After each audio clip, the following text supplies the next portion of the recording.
Canada, qui est professeur agrégé en travail social à l'université de Sherbrooke. Alors, la dernière intervention nous donnait à voir la difficulté de poser un diagnostic. Est-ce que le terme de trouble arrange l'affaire? Est-ce que nos DSM, SIM10 et autres nous permet d'y voir plus clair? Je ne sais pas. Peut-être que Paul, tu y répondras. En tout cas, adaptation, guérison, insertion, inclusion. Peut-être que toi, tu as envie d'inventer un autre mot encore.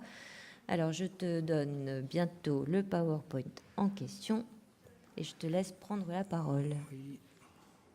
Donc, bien le bonjour. Paul Morin, je suis professeur, enfin directeur de l'École de travail social à l'Université de Sherbrooke et aussi directeur scientifique d'une infrastructure de recherche de première ligne intégrée au sein d'un établissement public de santé et services sociaux dans cette ville de Sherbrooke-là. Et bon, j'ai travaillé une vingtaine d'années dans le milieu de la santé mentale avant de devenir professeur à l'Université de Sherbrooke.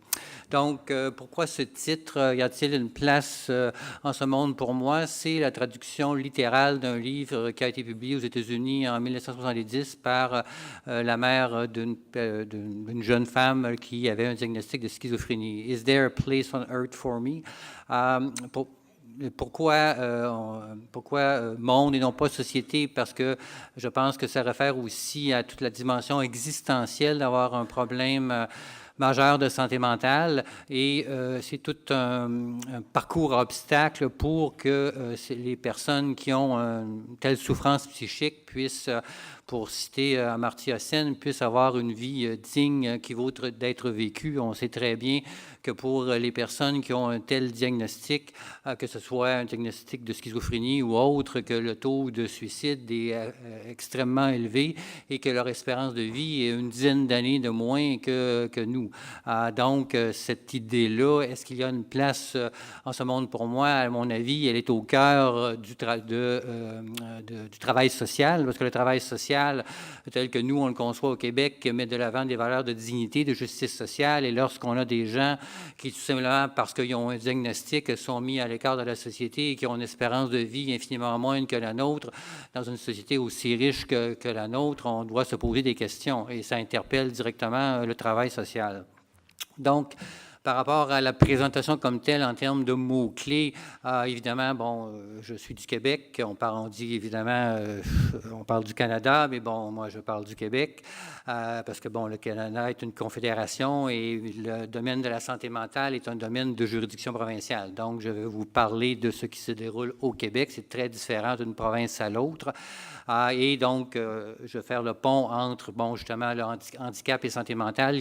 Quand on parle au Québec, on n'emploie pas ce terme-là. Bon, je vais en parler quelque peu et par la suite montrer que, bon, nous, au Québec, on a quand même une certaine antériorité. Ça fait quand même une trentaine d'années qu'il y a eu une prise de parole des personnes usagères ou enfin des personnes accompagnées, comme on les appelle ici en France. Et, bon, qu'est-ce qui est particulier au travail social et à la santé mentale au Québec? Donc, par rapport à l'objectif de la présentation, c'est de vous informer quant à certains aspects clés du travail social québécois dans le champ de la santé mentale, en étant plus particulièrement attentif à ce qui a trait à la participation des personnes accompagnées. Donc, au Québec, il faut avoir en tête que c'est depuis 1978 qu'on a une loi assurant l'exercice des droits des personnes handicapées en vue de leur intégration scolaire, professionnelle et sociale. Et selon la définition de la loi, une personne handicapée est toute personne ayant une déficience, c'est le terme employé dans la loi, toute personne ayant une déficience entraînant une incapacité significative et persistante et qui est sujette à rencontrer des obstacles dans l'accomplissement d'activités courantes. Donc, j'attire votre attention sur l'idée d'obstacle qui fait directement référence aux situations d'handicap. En ce qui a trait à l'incapacité, évidemment, elle peut être motrice, intellectuelle de la parole ou du langage, visuelle, auditive ou associée à d'autres sens. Elle peut être reliée à des fonctions organiques ou encore liée à un trouble du spectre de l'autisme ou à un trouble grave de santé mentale. Donc, d'entrée de jeu, je vous le dis, nous, au Québec, on n'emploie pas le terme d'handicap psychique. on peut effectivement, selon une souffrance psychique, être reconnu comme une personne handicapée et avoir droit à des prestations, mais les personnes au Québec qui ont une telle souffrance refusent d'être qualifiées d'handicapées. Ils n'aiment pas ce terme, ils n'acceptent pas ce terme-là. On va parler donc à tel point que dans la politique gouvernementale, la dernière politique gouvernementale qui s'appelle à part égale du gouvernement du Québec, on n'emploie pas le terme justement d'handicap en référant aux personnes qui ont une souffrance psychique. On va parler de troubles graves de santé mentale. Et ce qui est important d'avoir en tête, c'est que ce vocabulaire de cette loi et tout ce qui a trait à part égale est issu du processus d'un cadre conceptuel qui a été élaboré par un groupe de collègues, dont, entre autres, Patrick Fougier-Rollard, qui est lui-même une personne handicapée, qui a un handicap moteur, qui est d'origine française d'ailleurs, et ils ont élaboré un cadre conceptuel qui s'appelle le processus de production du handicap, qui est reconnu internationalement. C'est un modèle explicatif des causes et conséquences des maladies, traumatismes et autres atteintes à l'intégrité ou au développement de la personne. Ainsi, une déficience dans la structure ou dans le fonctionnement d'un système organique peut causer des incapacités temporaires ou permanentes à accomplir une activité physique ou mentale. Ces incapacités peuvent être de nature stable, progressive ou régressive. En entrant, d'autres personnes y ont fait référence, en entrant en interaction avec les facteurs environnementaux, c'est-à-dire avec les différents obstacles ou facilitateurs rencontrés ou au quotidien dans l'environnement physique et social, ces caractéristiques propres à l'individu auront une influence sur ses habitudes de vie. Cette interaction le placera en situation de participation sociale ou au contraire en situation de handicap. Et donc, malheureusement, au Québec, malgré certaines avancées, je n'hésite pas à dire que la grande majorité des personnes qui ont une souffrance psychique, un trouble grave de santé mentale, sont plus en situation de handicap qu'en situation de participation sociale, faute effectivement d'avoir des structures d'opportunité qui vont leur permettre d'avoir une vie digne qui vaut d'être vécue. Donc, toujours par rapport au handicap et santé mentale, et donc, selon certains auteurs, pourquoi effectivement cette situation-là, que malgré le fait que, bon, on a un cadre conceptuel fort intéressant, et donc, malgré les efforts de valorisation du handicap, le terme lui-même demeure porteur d'un stigma qui séquestre doublement l'expérience des gens qu'il regroupe. En parlant des gens qui ont des problèmes, une souffrance psychique, en réduisant leur vie à un aspect de leur personne qui fait écho à un manque, c'est-à-dire à leur handicap, fait généralement référence au symbole dominant de la chaise roulante et des personnes ayant des incapacités motrices. Et donc, justement, selon des auteurs, dont Fougier-Rollard, qui connaît très bien le domaine, les personnes ayant des problèmes de santé mentale ou ex-psychiatrisées restent toujours en marge du fait de leur dépendance envers le verdict psychiatrique et de leur crainte du caractère statutaire ou permanent, risquant de stigmatiser le porteur de l'anomalie ad vitam aeternam. Et selon un autre auteur, une collègue de l'Université Laval en travail social, la conception que le handicap est associé de manière systématique à la personne est malheureusement encore répandue dans le réseau de la santé mentale au Québec et probablement ailleurs dans le monde. Cela provoque une résistance à recourir à ce modèle pour comprendre, le modèle étant le processus de production du handicap, pour comprendre les situations d'exclusion vécues par les personnes composant avec les conséquences sociales d'un trouble mental, comme la stigmatisation, la discrimination, la pauvreté. Et donc, ça ici, c'est bien important à saisir parce que c'est, dans le fond, quand on dit que le handicap est associé de manière systématique à la personne, c'est parce que, de façon très majoritaire au Québec, c'est le modèle médical, médico-psychiatrique qui domine dans le domaine de la santé mentale. Ce n'est pas le modèle biopsychosocial, c'est le modèle psychiatrique. Et donc, le modèle psychiatrique, on réfère au modèle organique, donc c'est le caractère endogène de la maladie mentale, mais ça prend de la médication psychiatrique. Je caricature, mais à peine. Donc, comment agir sur les déterminants sociaux de la santé et du bien-être et faire en sorte qu'il y ait moins que les personnes soient moins en situation de handicap quand, effectivement, c'est le modèle médico-psychiatrique qui domine. Et donc, évidemment, les personnes s'injurent contre cette façon de faire. Ce qui est important d'avoir en tête, c'est malgré cette domination du modèle médico-psychiatrique au Québec, il y a eu une prise de parole des personnes usagères depuis fort longtemps. Et donc, moi, j'en ai été partie dans le sens que tantôt, j'ai parlé justement que la loi concernant les personnes handicapées a été adoptée en 1978. Cette loi-là, qui met beaucoup l'accent sur la question des droits, a fait en sorte que, par la suite, ensuite, on a financé les groupes de personnes handicapées. Donc, moi et d'autres personnes usagères et non usagères, on s'est associés au début des années 80 pour créer, en 1980, un groupe qui s'appelle Autonomie, Autopsie psychiatrisée, qui a été le premier groupe de défense des droits en santé mentale au Québec. Donc, vous voyez ici un peu le paradoxe, c'est-à-dire que, bon, les personnes usagères, les personnes en santé mentale, par le biais de la loi assurant l'exercice des droits des personnes handicapées, donc ils ont été obligés de passer par cette loi-là qui parle de personnes handicapées pour mettre de l'avant et avoir du financement pour défendre leurs droits.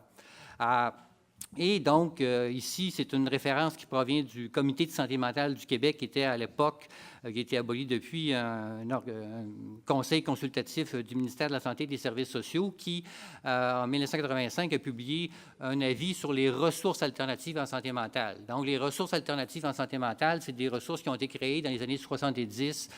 C'était à l'époque, bon, que certains ont qualifié d'antipsychiatrie, mais dès cette époque-là, il y a eu des groupes d'entraide, ce que vous appelez les GEM. Bien, dès les années 70, il y a eu des groupes d'entraide qui ont été créés au Québec pour et par des personnes usagères en santé mentale. Il y a eu aussi des groupes qui ont été créés dans le domaine de la réadaptation psychosociale. C'était l'idée de faire ailleurs et autrement, ailleurs que dans les structures publiques et autrement que strictement par de la médication.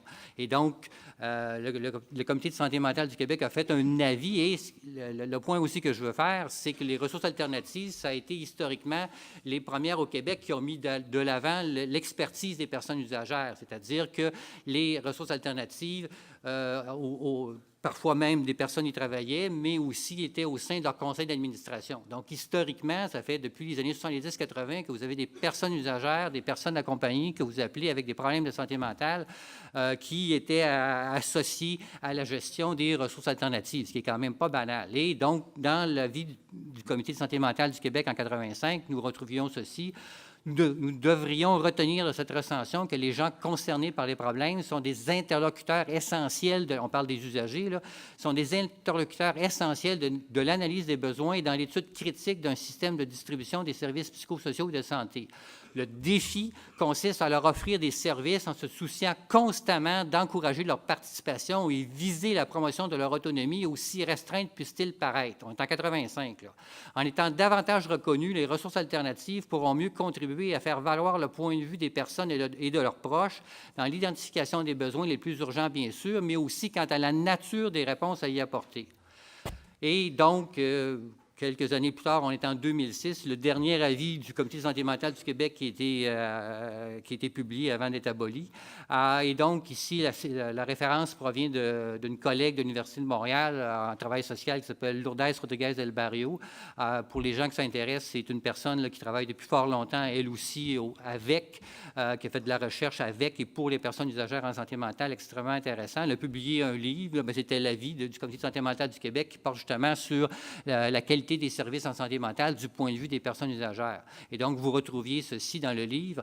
Au sein des services actuellement dispensés en santé mentale, on est en 2006, on n'accorde pas ou peu, malgré tout, malgré que depuis 1985, on parle de l'expertise, en 2006, on était encore là, on n'accorde pas ou peu de légitimité à la parole des personnes concernées, à leur manière de dire l'expérience, à leur explication, réflexion, questionnement concernant cette expérience. Le savoir sur l'expérience propre n'est pas considéré comme un savoir. Il ne peut donc contribuer à questionner ni à renouveler le savoir expert censé être le seul acceptable. Afin de remédier à cette absence de légitimité, cet autre avis du Comité de santé mentale a proposé un cadre de référence qui, je cite, se fonde sur la prise en considération de l'expérience des personnes concernées, c'est-à-dire leur vie quotidienne, leur trajectoire de vie et de demande d'aide et l'impact des services sur celle-ci. Là, à l'heure actuelle, au Québec, bon, il y a un nouveau plan d'action 2015-2020 du ministère de la Santé et des Services sociaux. En regard de la prestation des services, on peut retrouver l'affirmation suivante: la personne utilisatrice des services de santé mentale doit être l'actrice principale des soins et services qui la concernent. Bon, mais pourtant, on ne retrouve toujours pas au Québec, dans les avis, dans les documents gouvernementaux, une reconnaissance explicite des savoirs expérientiels par le ministère. Même si c'est une compétence provinciale, on a au Canada une commission canadienne de santé mentale qui publie des documents extrêmement intéressants. Et justement, en 2015, ils ont publié un guide de référence pour des pratiques axées sur le rétablissement où on reconnaît explicitement la pertinence de la prise en compte du savoir expérientiel des usagers. Donc, c'est très intéressant. Donc là, maintenant, je vais, pour effectivement, et bon, plusieurs des personnes avant moi y ont fait référence, si on veut effectivement que les personnes puissent développer leur autonomie, ça prend des approches. Et bon, il y en a dans le travail social, il y a une approche qui est mise de l'avant quand même depuis un certain années, c'est ce qu'on appelle l'empowerment. Bon, Marie-Hélène Baquet a écrit un livre là-dessus ici en France quand même récemment, mais bon, l'empowerment a toute une tradition en Amérique du Nord. Et bon, une définition, il y en a plusieurs, mais je vous réfère à celle-ci. L'empowerment réfère, ce qu'on appelle aussi au Québec l'appropriation du pouvoir d'agir, là, réfère au processus d'accroissement du pouvoir personnel, interpersonnel ou politique, de manière à ce que les individus, les familles et les communautés puissent agir afin d'améliorer leur situation. Dans son sens le plus positif, le pouvoir est la capacité d'avoir une influence sur le cours de sa vie, une expression de sa propre valeur, la capacité de travailler avec autrui afin de contrôler certains aspects de la vie publique et l'accès aux mécanismes de prise de décision publique. Dans un sens négatif, c'est malheureusement trop souvent ce qui est vécu par les personnes, pas juste en santé mentale, mais les personnes exclues. Dans un sens négatif, il est à l'origine d'opportunités bloquées pour des groupes stigmatisés, un outil de contrôle de l'ordre du jour politique, une capacité de faire en sorte que les autres et leurs préoccupations soient exclus de la prise de décision, ainsi qu'un moyen de contrôler autrui. Gutiérrez, qui est une femme, une collègue américaine des années 90 qui a beaucoup écrit et qui a une pratique en empowerment, a suggéré une série d'interventions pour faciliter l'empowerment, c'est-à-dire fonder la relation d'aide sur la collaboration, la confiance et le partage du pouvoir, accepter les définitions des problèmes exprimés par les clients, donc les informer quant à leurs droits, considérer le client, ou bon, la personne, on l'appellera comme on veut, considérer le client comme un expert, identifier les forces des clients et construire sur cette base. Mais j'attire votre attention sur un autre auteur qui est au cœur d'une contradiction au niveau du travail social. Apparemment, et je la cite, apparemment, les travailleurs sociaux gagnent sur les deux plans. Les travailleurs sociaux se réclament de la caution morale fournie par la notion d'autonomie pour les clients, décrivant continuellement leur intervention comme étant empowerment. Mais ils conservent leur prérogative de planifier, établir des stratégies, de diriger, de contrôler. Et ça, c'est un enjeu majeur et qu'on vit encore au Québec, bien franchement. Là. Et je pense que c'est un enjeu aussi parce que, bon, on se glorifie comme travailleur social de mettre l'accent sur l'autonomie, mais quel degré, effectivement, lorsqu'on fait un plan d'intervention, est-ce que l'on fait conjointement avec ces personnes-là ou on leur impose d'une certaine façon détournée parfois ce qu'on pense qui est bon pour eux? Donc, Deegan, ici, Deegan a attiré votre attention sur Patricia Deegan, qui est une des voix les plus connues, les plus respectées aux États-Unis, qui a un diagnostic de schizophrénie, mais un doctorat en psychologie, et qui a beaucoup écrit justement par rapport à ce qu'elle a appelé la souveraineté du consommateur. Et celle-ci a noté que les personnes souffrant d'handicap persistants doivent apprendre à vivre avec ces handicaps de manière à devenir des experts en matière de leur propre prise en charge. Un autre auteur expose cette notion du client expert dans une discussion sur les implications pratiques de l'empowerment des personnes handicapées. La pratique du travail social à l'égard des personnes handicapées dans le sens général implique que l'on aide ces clients à progresser d'un état de bénéficiaire passif vers un état de consommateur de services actifs et informés. À ce titre, les travailleurs sociaux ont besoin d'aider leurs clients handicapés à réaliser qu'ils sont eux-mêmes les experts ultimes en ce qui concerne leur handicap personnel. Et bon, selon justement la recherche là, que j'ai présenté certains extraits tantôt de ma collègue Lourdes Rodriguez del Barrio dans son livre sur justement les indicateurs de qualité en santé mentale, où elle a fait des entrevues avec les personnes utilisatrices de services de santé mentale. Les 3 grands indicateurs choisis par les usagers pour expliciter ce que signifie se réapproprier du pouvoir lors de leur passage dans des services de santé mentale sont maîtriser sa vie et son environnement, exercer ou réexercer des responsabilités et participer aux décisions qui la concernent. Donc, vous voyez, c'est du basic, c'est du fondement du travail social, mais c'est pas si évident que ça à faire respecter. Toujours Rodriguez, les personnes abordent souvent la qualité des services en racontant une histoire personnelle, l'histoire des effets positifs ou négatifs que les pratiques ont eus sur leur vie quotidienne et leur trajectoire de vie. La qualité renvoie ainsi aux expériences qui aident et qui soutiennent un processus d'amélioration qui lui font obstacle. Les personnes concernées évaluent les services et les pratiques à partir d'une perspective élargie et globale des résultats à la manière dont les services contribuent ou non à une amélioration d'ensemble de leur situation. Et ça, c'est encore une fois, si j'attire juste très rapidement votre attention là-dessus, c'est une vraie question parce que nous, au Québec, pas mal l'impression que c'est ce que je connais de la France, c'est aussi, nous, on est on vit au Québec dans ce qu'on appelle un gouvernement par les nombres. C'est-à-dire que quand on soit un travail social ou qu'on a une autre profession dans le domaine de la santé ou des services sociaux, mais parlons des services sociaux, vous êtes, par exemple, dans le domaine de la santé mentale, vous êtes dans tel programme, le programme doit voir tant de clients dans l'année, puis vous, comme travailleur social, travailleuse sociale, vous devez en voir tant. Mais en bout de piste, là, vous pouvez atteindre, le programme peut atteindre l'objectif qui est visé, par exemple, tant de clients dans l'année. Mais la différence, quelle est la différence qui a été faite dans la vie des gens? On ne le sait absolument pas. Et bon, j'attire votre attention là-dessus. Nous, moi et des collègues, on a été influencés.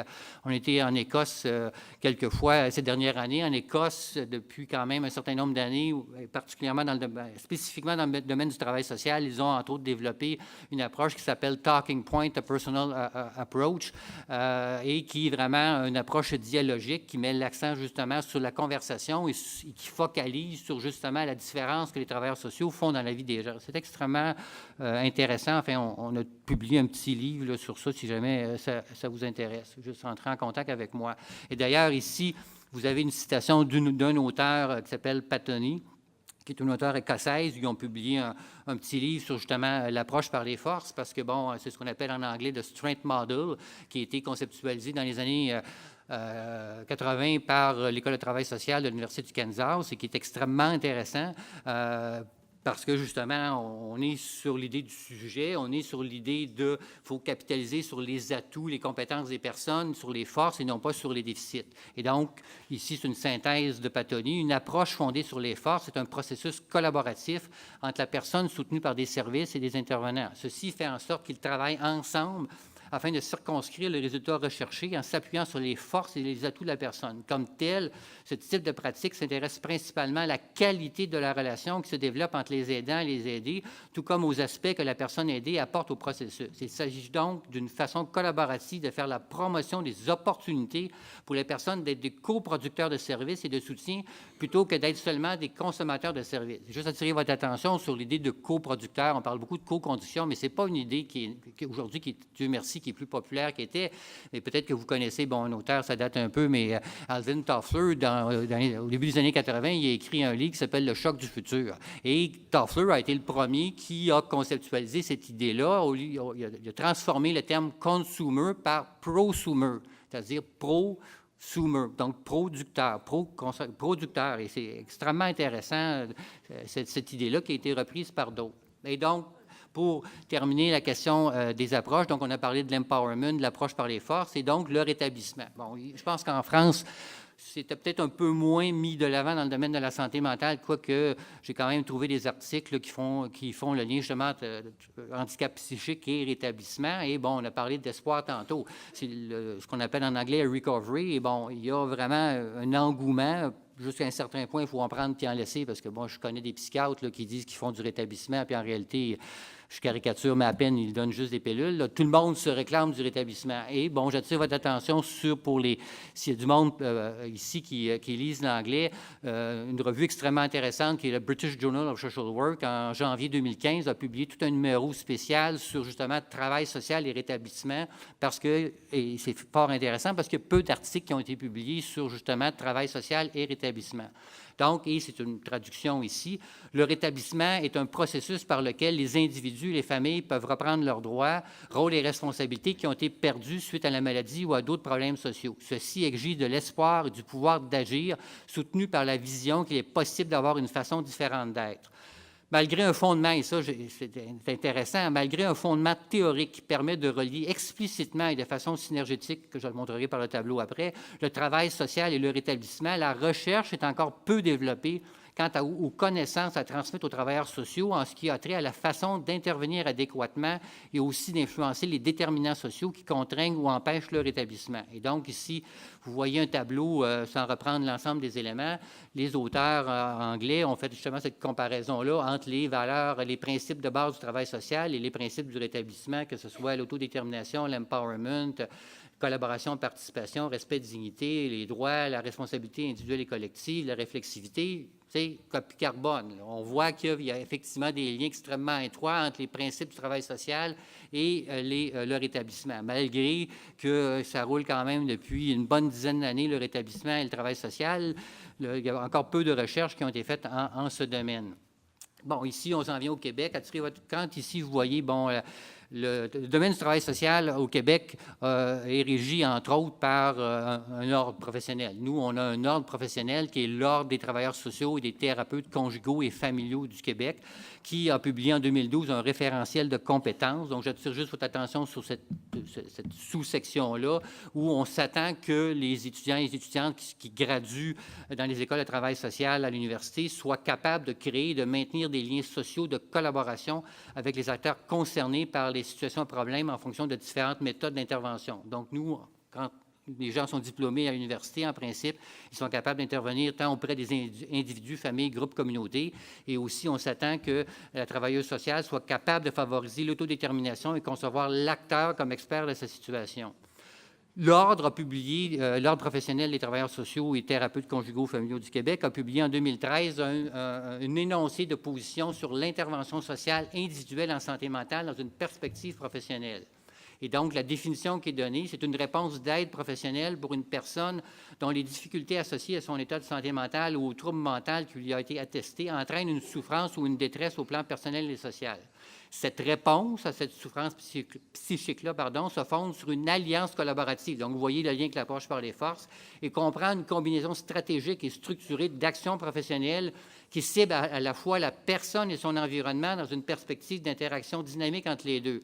Elle implique l'accompagnement, le soutien, la défense des droits, la représentation et la mobilisation des ressources personnelles et des ressources sociales. Mais bien franchement, moi j'enseigne, j'ai passé travaillé en défense des droits fort longtemps, en santé mentale, et c'est loin d'être évident que la défense des droits, que les travailleurs sociaux intègrent la défense des droits, à tel point que, bon, c'est un cours que j'enseigne à l'université, et mon objectif principal, c'est que une fois qu'ils ont suivi le cours, qu'ils aient intégré effectivement cette posture-là de défense des droits. Et donc, l'intervention sociale a pour but d'apporter, en santé mentale, a pour but d'apporter des changements significatifs pour la personne au plan personnel, interactionnel, environnemental.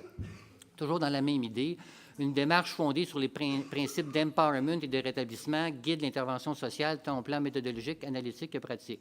Et donc, ici, on dit, bon, l'empowerment se traduit par la mise en place d'un dispositif d'intervention qui encourage et reconnaît l'implication de la personne à toutes les étapes. C'est tout un défi, là, à toutes les étapes du processus d'intervention et qui permet d'établir un rapport de complémentarité entre les compétences issues des expériences de la personne et les compétences professionnelles du travailleur social. Concrètement, cela se traduit en interpellant la personne tant dans l'analyse et la compréhension de sa situation que dans la décision des moyens et des actions à mettre en place pour atteindre les objectifs de changement au plan personnel et social. Donc, selon l'Ordre, le rétablissement est avant tout un projet sur mesure en regard des caractéristiques de la personne, celles de son environnement, à la lumière de ses désirs, de ses aspirations, ses forces, ses possibilités, ainsi que les ressources et les opportunités de son environnement.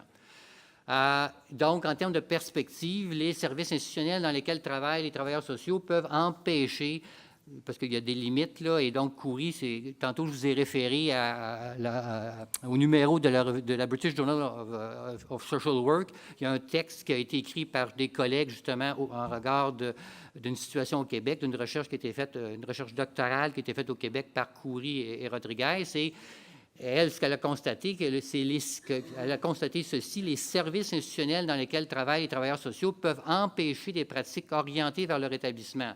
Cette recherche illustre que les travailleurs sociaux construisent leur narration quant au rétablissement dans le contexte des institutions où ils travaillent, plutôt que du point de vue de la personne ou du principe de citoyenneté. Autrement dit, il y a des déterminants organisationnels qui sont tellement puissants que malgré parfois la bonne volonté de certains travailleurs sociaux, ils n'y arrivent pas. Mais bon, il y a toujours des possibles, là, mais des fois, les déterminants organisationnels sont très, très puissants. Pardon. En termes de conclusion, pour surmonter une situation handicapante, il importe de promouvoir une culture et un langage empreint d'espoir et d'optimisme. Donc, je vous pose cette question. Comment communiquez-vous, ou dans votre futur travail, pour les gens qui y sont déjà, comment communiquez-vous l'espoir et offrez-vous des occasions de discuter, de mettre en valeur et de promouvoir les expériences de rétablissement des personnes? Comment favorisez-vous leur capacité à tirer des enseignements des réussites? Et donc, finalement, les défis des travailleurs sociaux sont de voir au-delà des cas de pratique mis de l'avant par les institutions lorsque ceux-ci focalisent sur la dimension clinique plutôt que sur leur établissement personnel. C'est-à-dire pour les travailleurs sociaux de cheminer vers une compréhension du rétablissement qui situe vraiment la personne usagère au centre. Donc, on se comprend, c'est tout un défi, mais en même temps, c'est extrêmement intéressant de travailler avec et pour les personnes usagères et de faire en sorte de relever le défi du travail social. Et donc, je vous remercie.